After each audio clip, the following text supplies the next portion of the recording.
इनकी तुलना में, जिसके पास बुद्धि नहीं है ना। अबुद्धिया अव्यक्तम व्यक्ति मापन्नम मन्यन्ते मां बुद्धिया, तो वे जो है मुझको बिल्कुल जीरो कर देते हैं।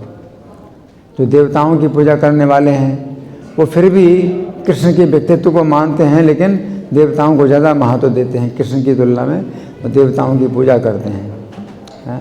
तो ये भी बहुत अन्याय है, अपराध है। लेकिन जो निर्विशेषवादी हैं वे तो कृष्ण को बिल्कुल जीरो बना देते हैं, है ना। तो ये बहुत बड़ा ज्ञान है। और परम भावम ज्ञानम तो मन अव्ययम अनुत्तमम, तो मेरे परम परमेश्वर के भाव को नहीं जानते हैं, और मेरे शरीर को नहीं मानते हैं कि मेरा शरीर अव्यय है। तो शरीर अव्यय, अव्यय का मतलब क्या है कि शरीर में किसी प्रकार की भी कमी नहीं आती, क्षीणता नहीं आती। जैसे हमारा शरीर धीरे धीरे क्षीण होता है और बाद में समाप्त हो जाता है, लेकिन क्षय होता है, उसके बाद विनाश। तो क्षय शरीर में धीरे धीरे कमी आने लगती है ना। लेकिन भगवान के शरीर में किसी प्रकार की कमी आती नहीं, है ना। ममा वयम अनुत्तमम, अनुत्तमम का मतलब भगवान का शरीर से उत्तम कुछ नहीं है। किसी का भी शरीर भगवान के शरीर से उत्तम नहीं है, भगवान का शरीर सर्वोत्तम है ना। तो इनके लिए भगवान जो है विशेष रूप से निंदा कर रहे हैं। ये बड़ी निंदा की बात है। अव्यक्तम व्यक्ति मापन्नम, क्या सोचते हैं कि निराकार से साकार होता है। तो बहुत लोग ऐसा बोलने वाले हैं।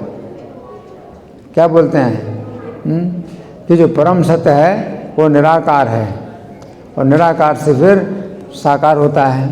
तो वो ये मानते हैं कि कृष्ण जो है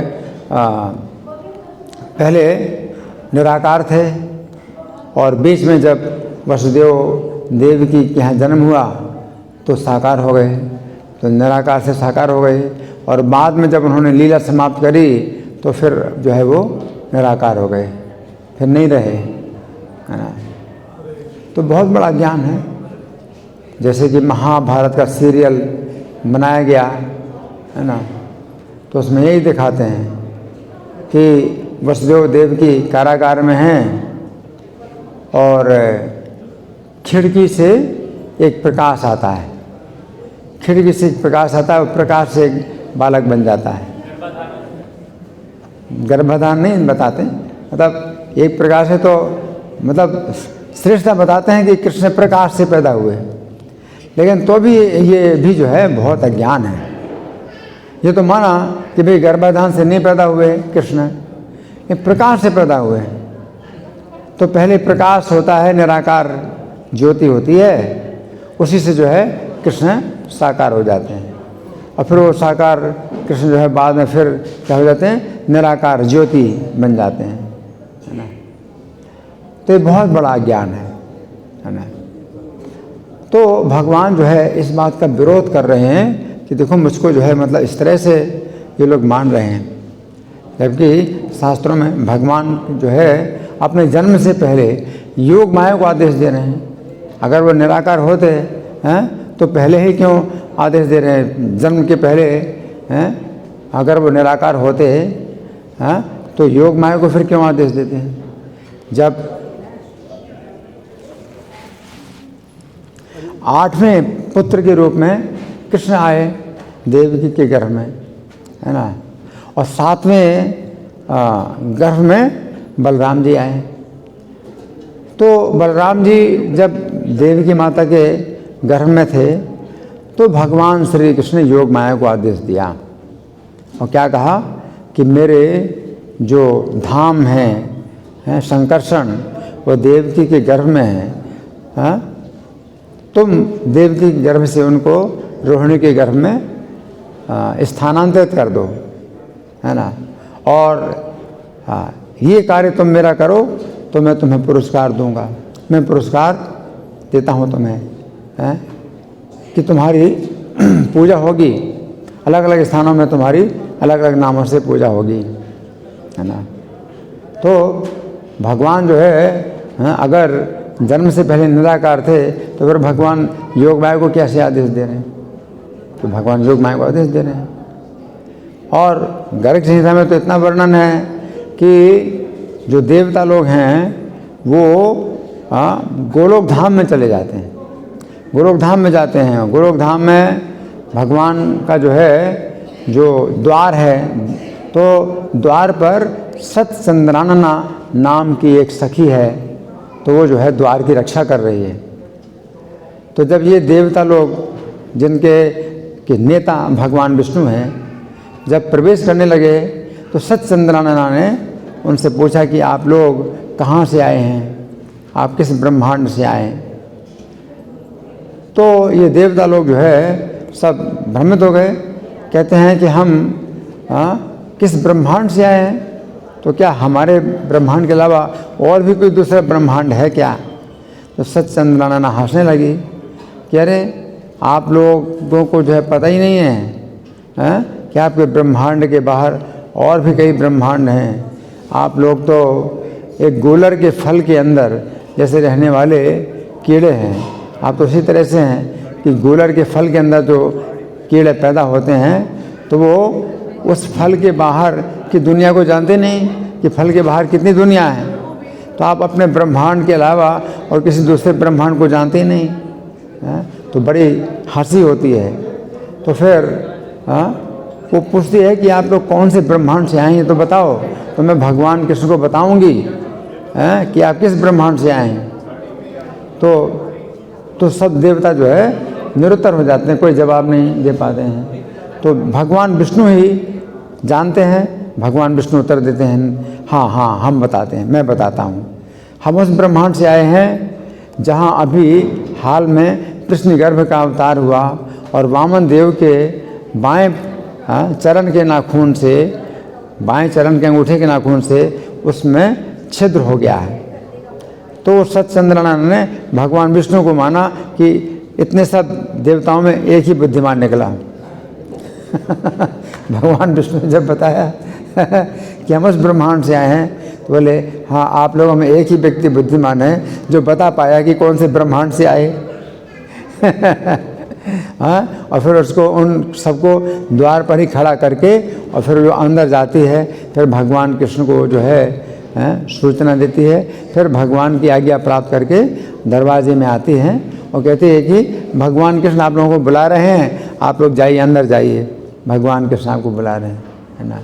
और फिर अंदर जाते हैं तो फिर गोलोक धाम के जो है कैसे जो है वहाँ द्वार हैं और कैसी वहाँ की शोभा है वो सब देखते हैं। फिर और अंतःपुर में जाते हैं तो फिर भगवान कृष्ण का दर्शन करते हैं। फिर भगवान कृष्ण से वे जो है बताते हैं पृथ्वी के भार के बारे में, और भगवान जो है उनको बताते हैं कि ठीक है मैं आऊँगा, मैं पृथ्वी के भार उतारूँगा। तो ये सब भगवान जो है निराकार से नहीं आते हैं, अपने धाम से आते हैं। और वो भगवान का जो धाम है वो नित्य लीला धाम कहलाता है। वहाँ पर भगवान की नित्य लीलाएं होती हैं, है ना। इसलिए हम लोग जो है जब किसी वैष्णव का शरीर छूटता है तो हम लोग ऐसे नहीं बोलते हैं ब्रह्मलीन। तो जो निराकारवादी हैं तो वो जो है किसी का शरीर छूटता है, कोई बड़े महात्मा का शरीर छूटता है तो क्या बोलते हैं ब्रह्मलीन हो गए। तो ब्रह्मलीन हो गए इसका मतलब है कि ब्रह्म ज्योति में घुल गए, समाप्त हो गए, ब्रह्मलीन हो गए। लीन का मतलब विलीन, जैसे नमक पानी में क्या होता है लीन हो जाता है, विलीन हो जाता है, अब उसका आकार नहीं रहा, तो ब्रह्मलीन बोलते हैं उनको। कोई भी मायावादी ने शरीर छोड़ दिया तो ब्रह्मलीन उनका जो है उनके नाम के आगे बोला जाता है। लेकिन हमारे जो है जो वैष्णव आचार्य हैं अगर वो शरीर छोड़ते हैं तो उनके लिए हम क्या बोलते हैं नित्य लीला प्रविष्ट, नित्य लीला में प्रविष्ट। तो भगवान यहाँ पर जो लीला करते हैं वो तो एक थोड़ा सा नमूना है उनकी लीलाओं का, उनकी लीलाओं थोड़ा सा नमूना है। वो कहाँ से आते हैं अपने नित्य लीला से आते हैं। तो वहाँ पर तो कितनी लीलाएं होती हैं, यहाँ तो थोड़ा सा नमूना हमें दिखाते हैं अपनी लीलाओं का कि जीव जो है आकर्षित होए हैं और वो जो जाना चाहे वहाँ पर कि वहाँ पर भगवान कितनी लीलाएं करते हैं। अगर यहाँ पर ऐसी अद्भुत लीलाएं हैं तो हम वहाँ जाकर के भगवान की लीलाओं को देखेंगे। तो इसलिए हम प्रभुपाद जी को क्या बोलते हैं, नित्य लीला प्रविष्ट, है ना। तो नित्य लीला प्रविष्ट, नित्य लीला में प्रविष्ट हो गए। तो नित्य लीला में प्रविष्ट हो गए और अपने स्वरूप को कोई जान लेता है तो भगवान के नित्य लीला में उस आपका स्वरूप क्या है वो आपको पता होना चाहिए। भगवान के अंदर नित्य लीला में आपका स्वरूप क्या है वो आपको पता होना चाहिए, है ना। इस रूप गोस्वामी नित्य लीला से आए। तो नित्य लीला में रूप गोस्वामी पुरुष नहीं है, क्या है, मंजरी हैं। भगवान के धाम में मंजरी हैं और रूप मंजरी हैं, है ना। गदाधर पंडित हैं जो भगवान चैतन्य के सहयोगी हैं, है ना। लेकिन नित्य लीला में कौन है वो राधा रानी है। तो क्या निराकार से आए हैं, निराकार से नहीं आए हैं, निराकार से नहीं आए। आप भी देखते हैं कि जैसे बल्ब हैं तो बल्ब से प्रकाश निकलता है, तो प्रकाश निराकार है। तो निराकार जो निकल रहा है प्रकाश वो किससे निकल रहा है, साकार से निकल रहा है। बल्ब तो साकार है ना, है ना। जैसे निराकार सूर्य का प्रकाश है, निराकार है ना। तो आप क्या कहेंगे कि निराकार सूर्य का प्रकाश कहाँ से आ रहा है, सूर्य मंडल, आकाश में सूर्य का मंडल है वो उससे आ रहा है। और जब सूर्य के मंडल में भी आप जाएंगे तो आप देखेंगे वहाँ सूर्य का रथ है और सूर्य देव हैं और उनके सारथी हैं और उनके जो है रथ में बहुत से हैं जो है ऋषि मुनि हैं और वेद मंत्रों का पाठ कर रहे हैं। तो उसमें बहुत जनसंख्या है सूर्यदेव के साथ में। तो मतलब क्या है कि साकार से निराकार आता है, निराकार से साकार नहीं होता, निराकार से साकार नहीं होता है ना। तो जो जिनके पास बिल्कुल बुद्धि नहीं है वो ऐसा सोचते हैं। भगवान तो अपने धाम से उतर के आते हैं आप लोगों को इशारा करने के लिए कि देखो मैं कहाँ से आया हूँ तो तुम भी आओ मेरे पास। तो भगवान का जो है बार बार जो अवतार होता है तो यहाँ पर इसलिए होता है आपको रास्ता दिखाने के लिए कि जिस रास्ते से मैं आया हूँ तो उस रास्ते से तुम भी आओ मेरे पास। जैसे बच्चे हैं वो जो है अपने घर को नहीं जानते हैं तो पिता जो है अपने घर से बार बार उतर करके आता है और इशारा करता है आओ मेरे साथ, देखो ये रास्ता है मेरा, और फिर ऊपर जाता है, फिर नीचे आता है, फिर ऊपर जाता है, तो आप आओ ऊपर। लेकिन फिर भी इतना मतलब उनका दिमाग खराब है, दिमाग ही नहीं है कि कहते हैं कि निराकार से आते हैं भगवान, निराकार से आते हैं, है ना। तो भगवान का जो है भगवान कहते हैं यद गत्वा न निवर्तन्ते तद धाम है परम मम, वो मेरा परम धाम है जहाँ जाकर के फिर वापस आप नहीं आएंगे। क्यों नहीं वापस आएंगे, आप आना नहीं चाहेंगे क्योंकि वहाँ पर कितना सुख है, वहाँ का जीवन कितना दिव्य है, वहाँ कितना आनंद है और वहाँ पर किसी की मृत्यु नहीं होती, वहाँ किसी को बुढ़ापा नहीं आता है, नव यौवन का शरीर रहता है, कोई बीमारी नहीं। वहाँ पर दवाइयों की ना तो दुकानें हैं ना हॉस्पिटल हैं, वहाँ पर ये सब चीज़ नहीं है, वहाँ पर किसी को व्यापार नहीं करना पड़ता। वहाँ का जीवन कितना सुखी है। वैकुंठ धाम का वर्णन भी पूरा एक अध्याय है श्रीमद् भागवत का वैकुंठ धाम का वर्णन है कि वहाँ के जो स्त्री पुरुष हैं वो जो है विमान पर चलते हैं, ये सब गाड़ियाँ सब वहाँ नहीं होती, पेट्रोल उसमें जो है डीजल डालो और वायु प्रदूषण होता है और फिर एक्सीडेंट होते हैं, दुर्घटनाएं होती हैं और लोग बहुत से मारे जाते हैं, बहुत से लोग घायल होते हैं। वहाँ ना किसी की मृत्यु होती, ना कोई घायल होता है, ना कोई बीमार होता है, विमान पर चलते हैं, है ना। तो वहाँ का जो है मतलब कितना सुख है। तो सब जो है भगवान के धाम का इतना वर्णन, और भगवान अपने धाम से आए आपको बुलाने के लिए कि मेरे धाम में चलो, और ऐसे मूर्ख लोग हैं वो भगवान को क्या मानते हैं कि निराकार से साकार हुए, जीरो बना रहे हैं, भगवान को जीरो बना रहे हैं, है ना। तो भगवान कहते हैं कि कितनी मतलब बुद्धिहीन है कि मैं जो बताना चाहता हूँ वो तो समझ नहीं रहे, बल्कि और उल्टा मुझको भी जो है जीरो बना रहे हैं, निराकार बना रहे हैं। इसलिए भगवान जो है निंदा कर रहे हैं। अव्ययम अनुत्तमम, तो मैं जो है जीरो कैसे, तुम मुझे शून्य कैसे बना रहे हो, निराकार कैसे बना रहे हो?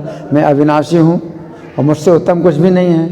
मेरा ऐसा शरीर, मेरा ऐसा रूप जिससे उत्तम कुछ भी नहीं है ना। भगवान का जितना इतना पवित्र शरीर है कि दर्शन से ही जो है हमारी चेतना पवित्र होती है, भगवान के दर्शन से। भगवान का जो शरीर है वो इतना शुद्ध है, इतना दिव्य है कि वे अपने दर्शन से ही जो है ये अपने भक्तों को शुद्ध करते हैं। दर्शन से ही अपने सब कर्म बंधन हमारे छीन होते हैं।